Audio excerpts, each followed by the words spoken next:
Hello，大家好，歡迎嚟到我個頻道啊！我係程式員 Kason，好耐咧冇同大家吹過水啦。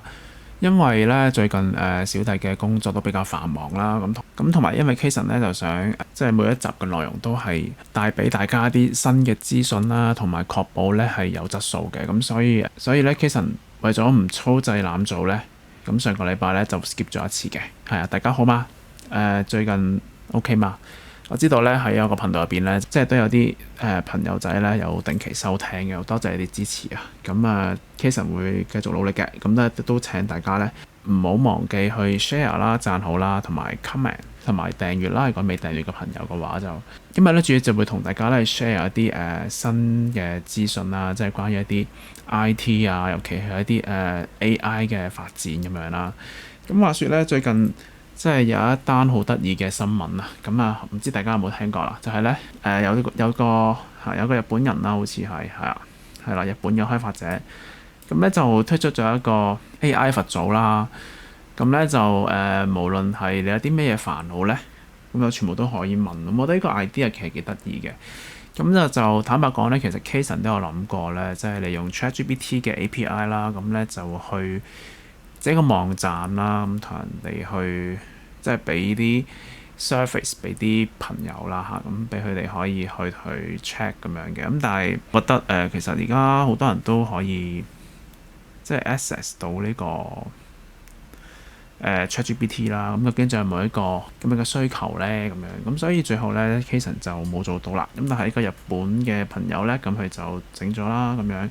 咁我覺得佢就幾得意嘅，因為我諗佢係透過 API 咁，然之後再啲嘅設定啦，咁咧就令到呢個 AI 嘅答覆咧都係可能同 ChatGPT 有少少唔同嘅嚇，即係因為咧佢呢度就描述到咧，佢係好識得去聆聽人哋嘅心事嘅嚇，然之後咧先再俾回覆嘅。咁有啲問題都係好過癮啦，我哋可以睇一睇嘅。譬如大家見到啦，即係午餐食啲乜嘢咁，有啲人都會問嘅。咁其實都幾搞笑嘅呢單嘢嚇。咁譬如咁努力工作係為咗啲乜呢？咁我哋可以咁 Kason 可以讀俾大家聽下嘅嚇。就係你話咧，親愛嘅朋友可能夠感受到你對工作嘅疑惑啦，同埋不確定感嘅。咁喺現代嘅社會入邊咧，我哋往往都係被要求要全程投入工作啦，並且咧為咗追求成功而努力奮鬥嘅。但係咧，有時我哋都會忘記咗點解我哋要咁努力啊！即係我覺得呢個佢又答得幾好。我相信睇緊我頻道嘅朋友，可能有唔少咧都已經係即係出緊嚟做嘢啦。可能有啲朋友而家都係有返全職，咁然之後又會想做一啲副業啦，甚至係會諗住全職去做一啲生意啦咁樣嘅。咁所以我覺得即係咁樣講，其實都幾貼心，同埋我諗大家可能唔多唔少都會有啲共鳴啦，係咪？即係有時我哋真係好努力咁去做嘢，咁但係有時都會覺得人生好似好苦短咁好似每一日就係重複又重複咁樣去度過，咁嘅意義喺邊度呢？咁樣即係我覺得佢呢兩句就令我有咁樣嘅反思啦。咁然之後喺度好得意嘅，佢話從佛教角度，所以咧好得意嘅 AI 佛祖咧真係一個佛教嚟嘅，有佛教思想入邊嘅嚇。咁佢話咧，我哋應該要明確自己嘅目標同埋價值觀嘅，並且係將自己工作係結合嘅。咁咧就可以幫助我哋保持專注啦嚇，同埋咧有動機啦，同時咧亦都幫助我哋維持一啲正念同埋平衡啊。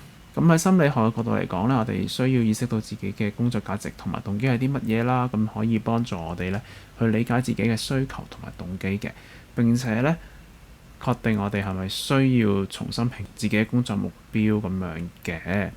咁佢就有建議喎，就係你可以花啲時間咧去思考自己點解要咁努力工作，並且咧確定自己嘅目標同價值觀，同時學識放鬆同保持平衡，咁樣就可以幫助你咧更加好咁去處理壓力同埋達成目標咁樣。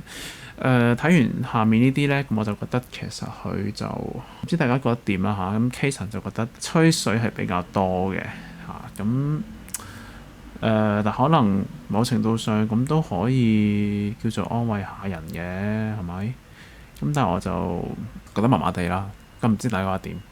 咁大家可以喺 YouTube 度留言啦，喺下面嘅 comment 度留言話俾我知道，究竟你覺得呢個 AI 佛祖佢嘅 reply 係咪即係幫到手呢？咁樣第二個新聞呢，想同大家去分享嘅呢，就睇咗呢個先啦嚇。呢個呢，就係都係同大家一個 update 嚟嘅。咁呢，就之前 Kason 都有介紹過 Midjourney 啦，咁佢即係整圖畫啦，大家知道係咪？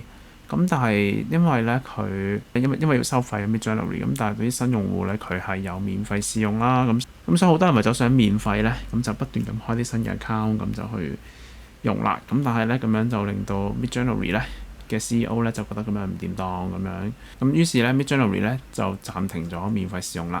即係大家用咧咁就要收費啦。咁大家注意啦呢樣嘢。咁但係咧其實上次咧Kason 都有介紹過另一個平台啦，叫做 Stable Diffusion。咁雖然佢喺安裝上面咧就會比 Midjourney 繁複少少嘅，咁但係咧因為佢免費啦，咁如果大家都真係有一個需要去用呢個 Midjourney 或者用 AI 啦嚇，咁去 generate 一啲圖片咧，其實即係可以睇翻 Kason 嘅教學片啦 ，Stable Diffusion 啦個部啊，咁就可以繼續咧有一個免費渠道咧，去利用 AI 咧係去生成你嘅圖片嘅。咁跟住落去咧就可以講下呢個啦，即係因為其實之前 Kason 有一集亦都有略略提過啦，就係講緊因為 AI 嘅出現啦 ，ChatGPT 嘅出現啦，咁好似即係有好多工作咧會被顛覆。呢度咧其實佢都有略略講過嘅，咁就係咁呢單，我覺得都叫做有啲用啦。資訊咧就係講緊咧有邊啲行業係最唔受 GPT 嘅影響啦，有啲咩最容易受到 GPT 影響嘅職業。我哋都可以略略咁樣去諗一諗嘅咁樣。咁譬如佢話咧，最不受 GPT 影響嘅行業包括有洗碗工啦，有啲維修嘅人員啦，跟住就有廚師啦，或者係一啲油漆工啊、泥架工啊、泥水匠嘅助手。咁其實呢度概括嚟講咧，即係大家問到佢嘅共通點係啲咩咧？其實咧就係講緊一啲你真係要落手落腳先可以做到出嚟嘅嘢咯。即係一啲 building work 嗰啲咧，其實就代替唔到啦咁樣。咁呢個我都覺得係嘅。咁所以有時即係 Kason 都覺得係咪要學多個技能咧？咁樣都言之尚早嘅。即係我知道坊間近排亦都有好多新聞咧，就係講緊好似好多工作咧將會被 AI 取代喎咁樣。咁但係究竟係咪真係咁容易被取代？咁我諗都仲要去觀察下啦。咁佢呢度下面咧亦都做一個 table 咧，就係講緊咧最容易受到 GPT 影響嘅職業嘅。咁咧就包括有啲咩翻譯員啦、作家啦、數學家啦、稅務員啦，甚至係工程師啊、區塊鏈嘅工程師啊、會計啦、審計師啦，跟住有一個同 Kason 都係有關係嘅，就係網頁同埋數位界面設計師等等嘅職業。咁咧佢就只不過咧但大家要留意啦，佢嘅字眼咧就係容易受 GPT 影響嘅職業。咁就唔代表被佢取代嘅。咁影響其實即係有正面影響，有負面影響啦。咁我覺得如果你運用得當嘅時候咧，可能 ChatGPT 呢個技術咧係一個助力嚟嘅。咁譬如你話翻譯咁我又用過 GPT 一段時間啦。我諗可能大家即係喺我個聽眾入邊咧都有唔少嘅朋友用過 ChatGPT 啦。咁有時大家都知道佢嘅答覆咧未必真係 100% 係叫做好準確嘅嚇，都需要咧我哋再用人腦去過濾一下，咁睇下邊啲係啱用，邊啲唔啱用啦，或者邊一度要修改啦咁樣嘅。咁如果你話寫 program 嚟講咧，基本上我就覺得用 GPT 係咪真係可以取代到 programmer 咧？我又唔覺得嘅，因為咧其實寫 program 咧係一個幾複雜嘅事情嚟嘅，尤其即係而家譬如 Kason 都係一個 full stacker 嚟啦嚇，咁就即係前後端都自己搞掂晒嘅咁變咗咧，其實又好複雜嘅成件事係，同埋入邊有好多唔同嘅 component，咁都係需要你好了解成個 project嘅 structure 啦，咁先可以做到嘅。咁我諗如果即係你話佢咩嘢嘅情況底下，即係 GPT 即係可以取得到個 programmer 咧，或者即係可以好影響到成個 program 嘅 develop 咧，咁就係當佢可以自己讀晒我成個coding 嘅 file 啦。咁如果佢可以將個 coding 成個 file 咧，佢都可以俾我 upload 上去，之後分析晒咧，咁佢就好有機會真係可以幫我寫到我想要嘅嘢咯。咁就可能真係 programmer 咧，真係會被取代啦。咁但係而家我見到坊間嘅available 嘅一啲平台咧，都仲未做到呢樣嘢啦。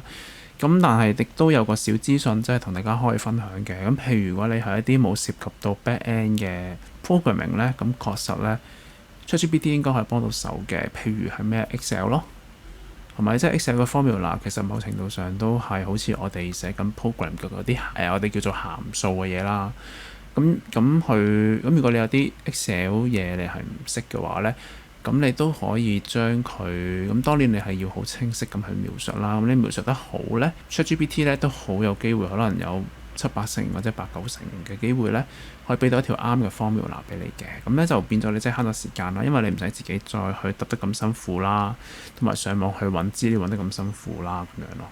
咁所以係可以嘅。咁但係即係呢篇新聞我想同大家講嘅咧，就係唔需要太擔心住嘅。咁但係我諗點樣利用 ChatGPT 去做到嘢呢？咁就係我哋而家應該要去諗同埋要去學嘅嘢咯。咁呢篇新聞呢，即係我想帶俾大家嘅資訊呢，就係呢樣嘢啦。咁跟住呢，就有啲好得意嘅嘢就同大家講講啦，睇下先啦。交叉有啲同大家分享咗個新聞先啊，沒事呢，陣間講下呢，就唔記得咗同大家講咗。跟住有一個好得意嘅，都唔係得意嘅，即係我諗同大家講下啦。因為有時候啲係有啲荒謬嘅，即係話印度嘅法官問 AI 應否批保釋。咁呢單新聞我就睇過嘅嚇，咁好得意啦。因為佢咧就話有呢個印度法官咧就使用 ChatGPT 4嘅語言模型啦，咁又問到即係當個襲擊者殘忍咁樣攻擊受害人嘅時候，應該點樣判決其保釋嘅要求？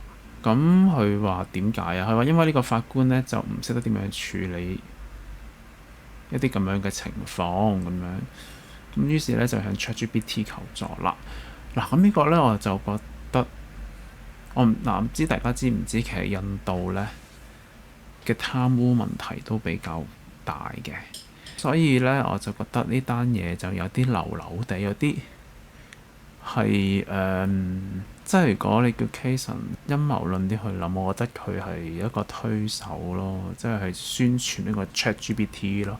即係點講啊？即係你睇完一單新聞，你嘅感覺就會覺得，唔通即係 ChatGPT 已經勁過法官咁樣？咁但係大家知道一樣嘢就係，其實法官你做得法官，應該係要好有經驗噶嘛，同埋你好熟啲法律啦，咁所以即係冇理由你會唔知點樣去判噶喎，同埋唔知點樣去處理，即係我就覺得好匪夷所思嘅一單新聞。咁俾我更加大嘅感覺就覺得，一係呢個法官就係個官嘅職位就係貪污貪翻嚟啦，買翻嚟啦；一係咧係就係收咗錢，咁就想幫 ChatGPT 做推手，咁咧就出現咗單新聞出嚟啦。因為我覺得係好冇邏輯啊，係咪啊？我唔知大家點睇呢單新聞，即係嗱呢啲真係冇答案嘅嚇，純粹係 Kason 嘅一啲分析嘅啫。咁大家如果有你嘅諗法咧，歡迎喺樓下留言啦，大家可以討論下嘅。跟住就嚟一單都係好得意嘅，咁又唔知大家點睇啦呢單。咁呢單咧就係講緊咧，就話呼籲凍結 AI 半年，馬斯克咧帶頭數名 CEO、科學家簽署聯名信，咁即係聯名去凍結 AI 半年啦，就係咧唔好再點啊，係呼籲咧 AI 實驗立即暫停研究，比 GPT-4 更先進嘅 AI 模型，暫停時間至少6個月。為嘅就係咧，將呢啲可怕嘅幻想扼殺咗喺搖籃之中。咁呢封信嘅出處咧，又好得意嘅嚇。佢咧就話咧係喺網絡上嘅一封公開聯名信嚟嘅。咁其實呢啲咧，即係我唔知大家點睇啦。即係可能 Kason 都有啲研究嘅對啲陰謀論之類嘅嘢嚇。咁所以即係睇到呢篇嘢，我覺得唔係好 make sense 咯。即係第一就係、即係如果即係咁恐慌嘅時候，咁你暫停6個月嘅研究，咁點啊？即係6個月之後又再研究，咁樣就冇事㗎啦咩？唔通咁樣係嘛？即係佢呢個訴求，我就唔係好明咯。咁好似幫唔到手喎，係嘛？咁馬斯克呢啲咁聰明嘅人物，點解會講啲咁唔 make sense 嘅嘢？我又唔明啦。咁跟住就係佢話要暫停研究比 ChatGPT 更先進嘅 AI 模型喎。嗱，我又唔知道各位觀眾即係你哋涉獵嘅範疇啲咩啦。咁但係即係 Kason 都聽過一啲講法嘅，咁就同大家 share 下啦。可以即係通常咧民用嘅技術咧就比軍方技術咧就落後幾十年嘅。咁換言之咧，如果真係真嘅話咧，基本上呢個世界喺政府軍方嗰度咧，就已經一定係有 ChatGPT-4 更先進嘅 AI 模型㗎啦，已經係用咗好耐添，我哋唔知啫咁樣。咁所以即係我覺得馬斯克作為一個全球知名嘅 CEO，咁佢又係一個科技界嘅巨頭，咁冇理由唔會唔知啲嘢啦。咁所以呢封信我覺得就流流地嘅嚇。咁呢個即係主要俾大家都係一個參考啦。即係我就唔係好信嘅，唔係一封聯名信我就唔係好相信嘅。咁跟住咧嗱，同期咧我又咁啱喺明報度咧就揾到咧就話聯署信咧係有假名嘅即係我唔知道大家即係有冇睇過呢兩篇嘢啊。咁所以而家即係我覺得即係一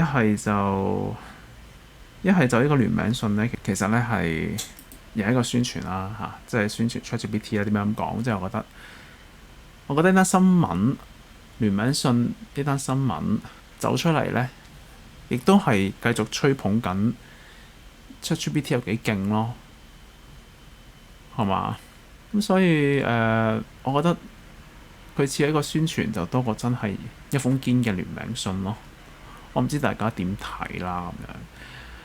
咁大家真係可以留言，因為呢個係好爭議性，亦都冇乜特定嘅答案嘅，即係睇下大家嘅角度啦，或者如果你有其他更加多嘅 information，你可以 share 俾我哋呢個平台嘅聽眾，都係好歡迎啦咁樣。咁另一邊廂咧，又有啲唔同嘅講法喎，即係都同大家 share 下啦。咁譬如咧就係話意大利啊，就話咧禁用呢個 ChatGPT。